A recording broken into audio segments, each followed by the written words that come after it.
Latest எபிசோடுகளை விளம்பரங்களே இல்லாமல் காணுங்கள்.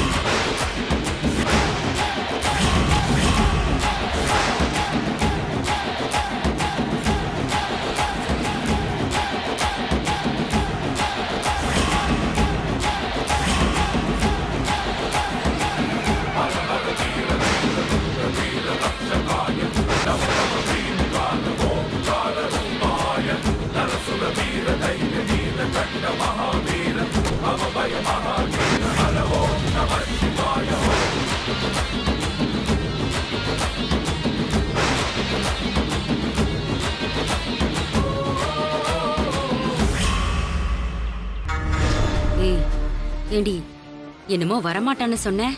அதாம்மா எனக்கு ஒண்ணும் புரியல.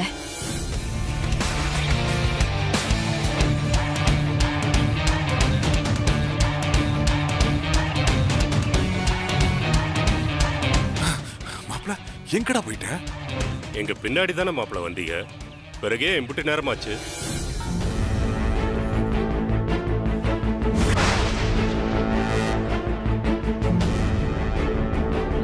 என்னாச்சு செந்திலு? டேய் என்னாச்சுடா? முகமெல்லாம் வாடி போய் கிடக்கு.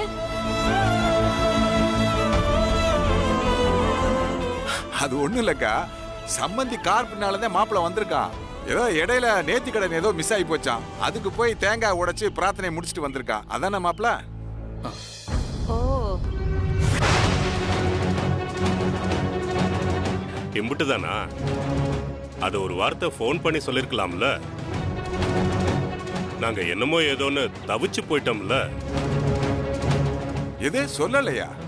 எல்லாத்தையும் மாப்பிள சொல்லிட்டு தான் போயிருக்கான். வழக்கம் போல சொல்ல வேண்டியவங்க சொல்லாம போயிட்டாங்க போட்டுருக்கு. மாப்பிள்ளையவா மிரட்டுற? சொல்லிட்டு போனீங்களா?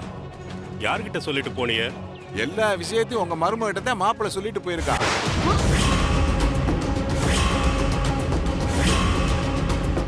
அந்த பிள்ளையும் போயிட்டு வாங்கன்னு சந்தோஷமா சொல்லித்தானே அனுப்பிச்சிச்சு. நீங்க வேணா உங்க மருமகிட்ட கேட்டு பாருங்களேன்.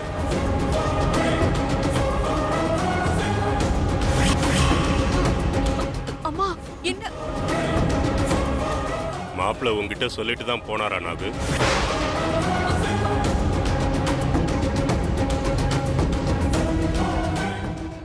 அது வந்து மாமா, மாப்பிள்ளை மாட்டியா வர்ற? இம்புட்டு நேரம் எல்லாரும் பதறிட்டு கிடக்குறோம், அப்ப சொல்ல வேண்டியதானே? மாப்பிள்ள சொல்லிட்டு தான் வேண்டுதல் விஷயத்துக்கு போயிருக்காருன்னு. இல்ல மாமா. சொல்ல வேண்டிய நேரத்துல சொல்லாம இப்போ வந்து காரணம் சொல்லிக்கிட்டு இருக்க.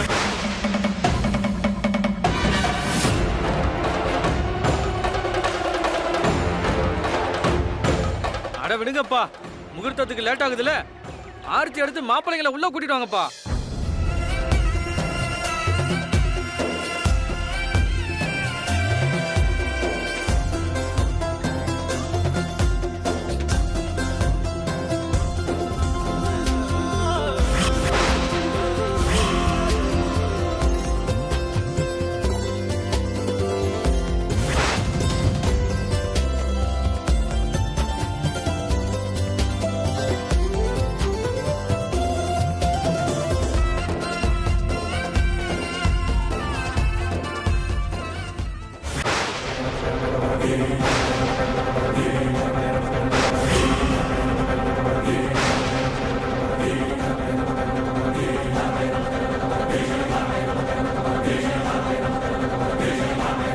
நானும் கிளிப்பிள்ளைக்கு சொல்ற மாதிரி அம்புட்டு தூரம் படிச்சு படிச்சு சொல்லிட்டு வந்தோம். என்ன தைரியம் இருந்தா நீ மண்டபத்துக்கு வந்திருப்ப. போகட்டும், நீ வந்ததும் ஒரு வகையில நல்லதா போச்சு. உன்னை அம்மா சொன்ன மாதிரி மேடையில வச்சு அவமானப்படுத்தே மண்டபத்துல உள்ள எல்லாரும் உன்னை கழுத்தை பிடிச்சு வெளியில தள்ளதுக்கு அப்புறம் அதே மேடையில என் தம்பிய உட்கார வச்சு அமுதா கழுத்துல தாலி கட்ட வைக்கல, நான் கொட்ட வைப்பேன். என் தம்பி தான் தாலிய கட்டுவான். இது நடக்கும்.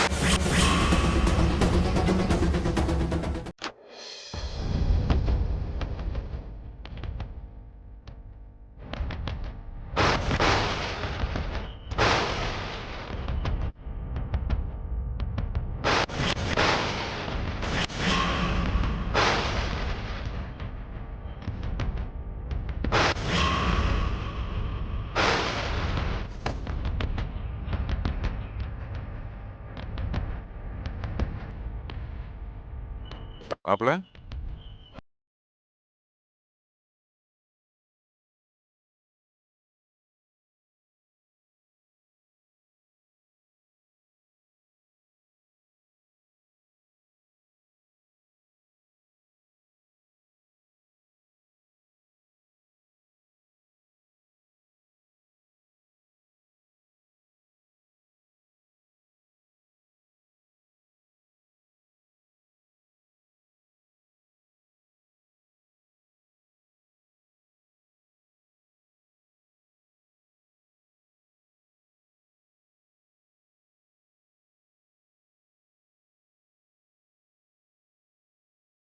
தப்பா மாமா? என் மனசுக்கு பிடிச்ச மாதிரி ஒரு பொண்ணை கல்யாணம் பண்ணிக்க ஆசைப்பட்டேன். அது தப்பா மாமா? சொல்லுங்க மாமா. டேய் மாப்பிள, நீ இப்படி கண்காலிங்கன்னு அழுது பார்த்ததே இல்லடா. டேய் விடுறா மாப்பிள. ஒண்ணு வந்துடும். டேய் மாமா கூட இருக்கண்டா. எது வந்தாலும் சமாளிச்சுக்கலாம்டா. நான் சொல்றத நம்புடா. டேய் மாப்பிள, நீ போன்ல பேசும்போது நீ வரவே மாட்டேன்னு பேசுன. அதை கேட்டு எனக்கு எப்படி இருந்துச்சு தெரியுமா? உன்னை பார்த்ததுக்கு அப்புறம் தான்டா எனக்கு உசுரே வந்துச்சு. அப்புறம் எப்படிடா மாப்பிள மனசு மாதிரி திரும்பி வந்த? இடையில என்னடா நடந்துச்சு?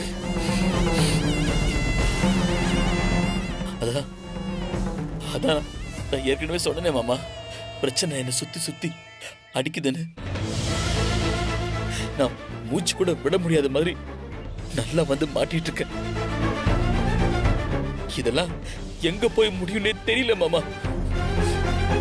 நீங்க பேசி முடிச்சதுக்கு அப்புறம் அமுதாவோட தங்கச்சி உமா கிட்ட இருந்து எனக்கு ஒரு மெசேஜ் வந்துச்சு மாமா. என்னது? உமா கிட்ட இருந்தா? என்னடா சொல்ற? ஆமா மாமா. ஏய் என்னடா சொல்ற? இது என்ன புது கதையா இருக்கு? நீங்க இன்னும் 10 நிமிஷத்துல மண்டபத்துக்கு வரலன்னா அமுதா விஷத்தை குடிச்சிருவான்னு மெசேஜ் வந்துச்சு மாமா. எனக்கு அது பார்த்ததும் கை காலெல்லாம் ஓடல. அதான் எதையுமே யோசிக்காம உடனே கிளம்பி வந்துட்டேன். மாப்பிள, அந்த புள்ள சொன்ன மாதிரி இங்க எதுவுமே நடக்கலை மாப்பிள. டேய் இதுல ஏதோ சதி இருக்குடா. அதான் மாமா எனக்கு தோணுது. இங்க வந்ததுமே தெரிஞ்சு போச்சு உமா சொன்ன மாதிரி எதுவுமே நடக்கலன்னு. ஆனா அப்புறம் ஏன் அப்படி ஒரு மெசேஜ் போடணும்? அப்போ உமாக்கு ஏதோ தெரிஞ்சிருக்கு அப்படின்னு தான் எனக்கு தோணுது.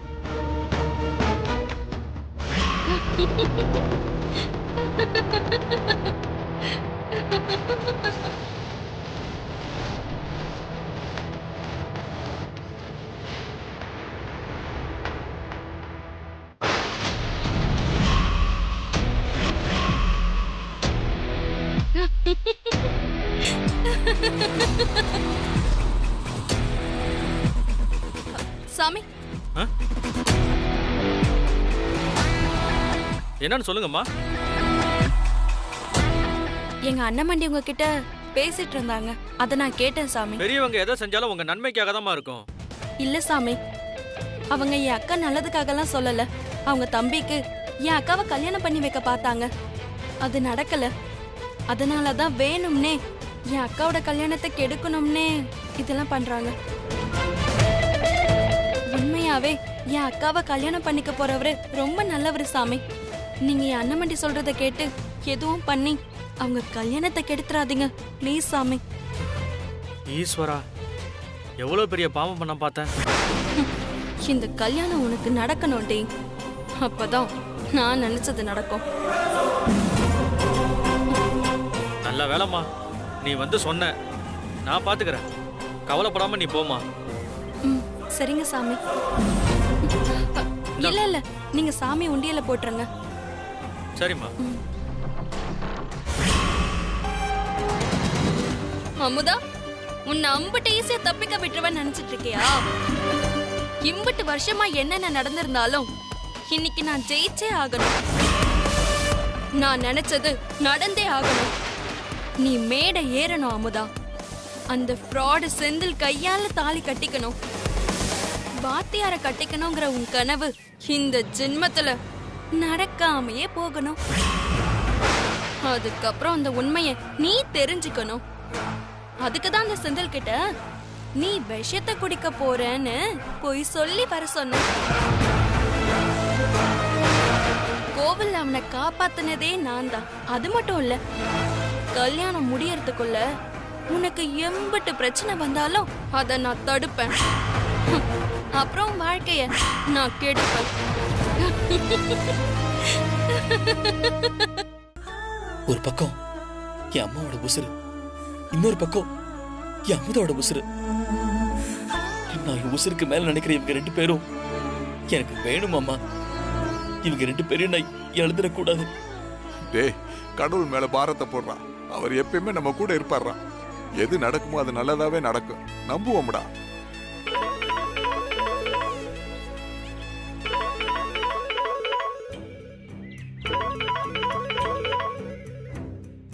நாங்கதான் மாமா. பேசுடா. வேற வழி என்ன?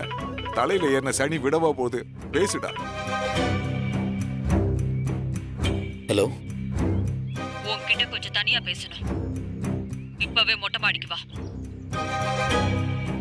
மாமா. கேட்டுச்சுடா. கவலைப்படாத, வா போய் பார்த்துட்டு வரலாம். டேய் மாப்பிள, வா மாப்பிள, நான் சொல்றேன்ல, வா பாத்துக்கலாம். வா, வாடா.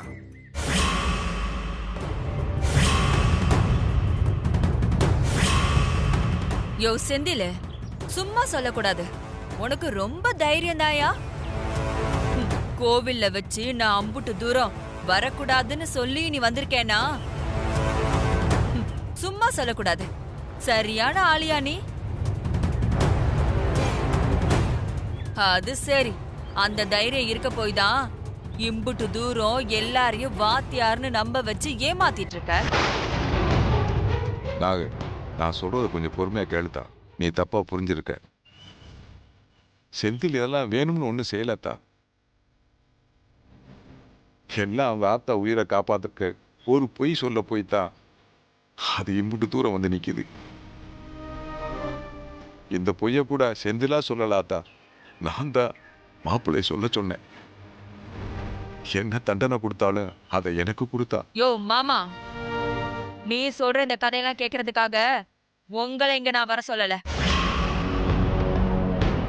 நான் என்ன சொல்றேனோ அத நீங்க கேட்கறதுக்காக தான் இங்க வர சொன்னேன். புரியுதா? இங்க பாரு செந்திலு, உன்கிட்ட நான் எதையும் சுத்தி வளைச்சு பூசி முழுகி பேச நான் விரும்பல. விஷயத்த நேரடியாவே சொல்லிடுறேன். இன்னும் கொஞ்சம் நேரத்துல உன்னை கல்யாண மேடையில ஏத்துவாங்க. அப்போ நீ என்ன பண்றேன்னா, எனக்கு இந்த கல்யாணத்துல இஷ்டம் இல்ல, இப்ப எனக்கு இந்த கல்யாணம் வேண்டாம், காரணம் எதுவும் கேட்காதீங்கன்னு சொல்லிட்டு நீ பாட்டுக்கு இறங்கி போய்கிட்டே இருக்கணும். அப்பதான் உங்க அம்மா உசுரோட இருப்பாங்க.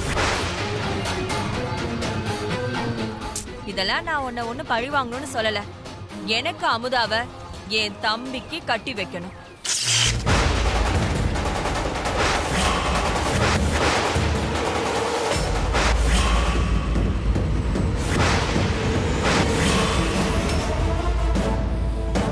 ஓ, ஃப்ராடு பையனுக்கு கோவம்லாம் வருதா?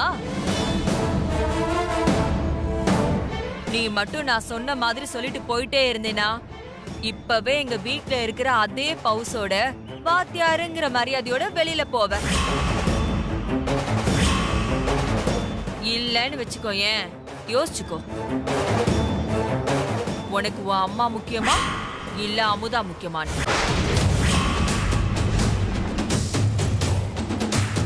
யோ மாமா, நீ தானே இவன் பண்ண எல்லா ஃப்ராடு தனக்கும் கூட்டு கலவாணி. உங்களுக்கு நான் என்ன சொல்றேன்னு முழுசா விளங்கும்னு நினைக்கிறேன். பயலுக்கு கொஞ்சம் புத்திய சொல்லி மண்டபத்தை விட்டு சீக்கிரமா ஓட சொல்ற வழிய பாரு. நான் வரட்டா?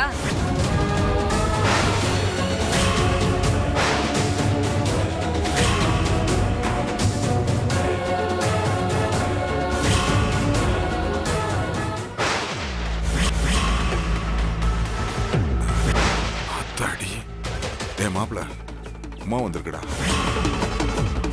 இவ என்ன குண்ட தூக்கி போட போறான்னு தெரியலையே.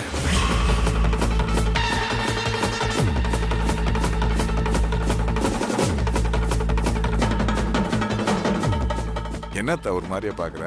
என்னாச்சு? ஏதாவது பிரச்சனையா? என்ன 2 பேரும் ஒண்ணுமே நடக்காத மாதிரி சமாளிக்கிறீங்களோ?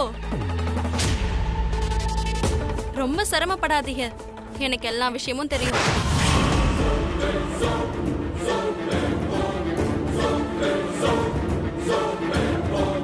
என்னம்மா நீ எதை பத்தி சொல்ற? எங்களுக்கு எதுவுமே புரியலையே. எனக்கு எல்லாம் தெரியும் சித்தப்பா. இவங்க யாரு, பள்ளத்தூர் ஸ்கூல்ல இவங்க என்ன வேலை பாக்குறாங்க, நீங்க இது வரைக்கும் யார் யார்கிட்ட என்னெல்லாம் போய் சொல்லி வச்சிருக்கீங்க, எல்லா டீட்டெயிலும் எனக்கு தெரியும். இதுக்கு மேலேயும் என்கிட்ட சமாளிக்கணும்னு நினைக்காதீங்க. நீங்க என்ன பண்ணுவீங்க, ஏது பண்ணுவீங்க, எனக்கு எதுவும் தெரியாது. உங்களை யார் வந்து என்ன சொல்லி மிரட்டிட்டு போனாலும் சரி, கல்யாணத்தை நிறுத்த எவ்வளவு முயற்சி செஞ்சாலும் சரி, அத பத்தி எனக்கு கவலை இல்ல. என்ன நடந்தாலும் அமுதா கழுத்துல நீங்க தான் தாலி கட்டணும்.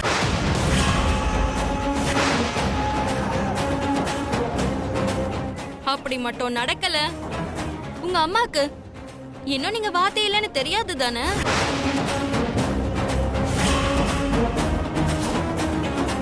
இதுக்கு மேல நான் எதுவும் சொல்ல விரும்பல. நான் என்ன சொல்ல வரேன்னு உங்களுக்கே புரியும். நீங்க தான் அமுதா கழுத்துல தாலிய கட்டுறீங்க, புரியுதா?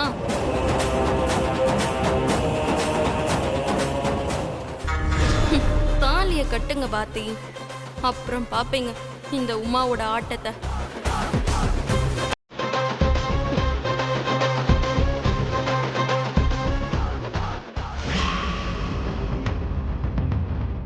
போச்சு மாமா. அமுதா அண்ணமடிக்கு மட்டும் அந்த விஷயம் தெரியும்னு பார்த்தா அவ தங்கச்சி இன்னும் எத்தனை பேருக்கு விஷயம் தெரியும் தெரியலையே. இந்த 2 பேர்த்துல ஒருத்தர் இல்லைனாலும் இன்னொருத்தர் கண்டிப்பா அந்த உண்மையை போட்டு உடைக்க தான் போறாங்க. நான் மேடையில் அவமானப்பட போறது உறுதி மாமா. அப்பல போதும்டா, இதுக்கு மேல எதையும் வீணா போட்டு குழப்பிக்காத. முழுக்க நனைஞ்சாச்சு. எப்படி இன்னைக்கு எல்லாருக்கும் உண்மை தெரியத்தான் போகுது. நீ முதல்ல அமுதா கழுத்துல தாலியை கட்டு, பிறகு யாரு கையில காலியா விழுந்து இந்த மாமன் எல்லாரையும் சமாதானப்படுத்துறேன்டா. உன்னையும் அமுதாவையும் என் உயிரை கொடுத்தா சேர்த்து வைக்கிறேன்டா. இங்க எல்லாருக்கும் அம்பட்டு ஈஸியா போச்சுல மாமா. டே மாப்பிள,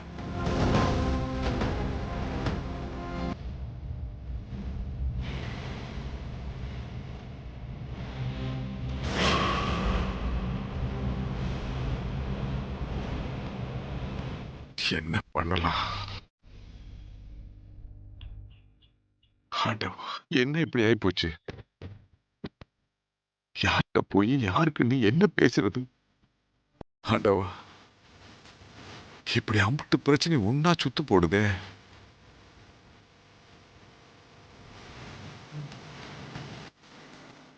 பேசாம வேற யாரும் சொல்றதுக்கு முன்னாடி நம்மளே இதை போய் அமுதாட்ட சொல்லிடலாமா? இது சரியா வருமா? வேற வழி இல்லை. எப்படியும் தலை உருள போகுது. கொஞ்சமாவது தப்பிக்க வழி இருக்கான்னு பார்ப்போம். நம்மளே போய் சரண்டர் ஆகி உண்மையை சொல்லிடலாம். அதான் சரி. அப்பத்தான் கொஞ்சமாவது அந்த புள்ளைய சமாதானப்படுத்த முடியும்.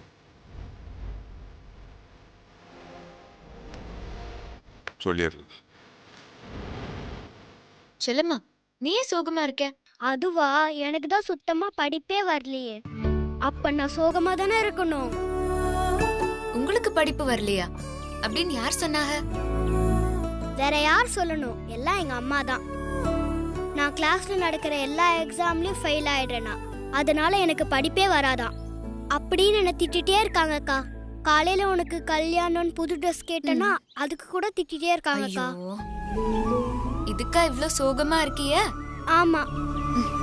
நீ ஒன்னும் கவலைப்படாத. அக்காவை கட்டிக்க போற மாப்பிள்ள இருக்காகல, அவங்க பெரிய வாத்தியார்.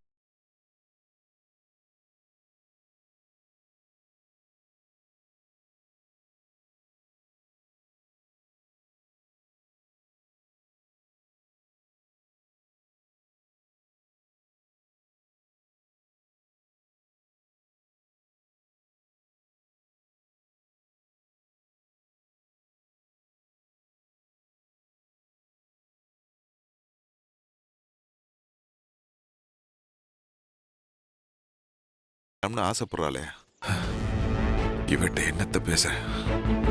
பேசாம அக்காட்ட போய் செந்தில் வாத்தியார் இல்லைங்கிறத சொல்லி அக்காவை சமாதானப்படுத்த பார்ப்போம்.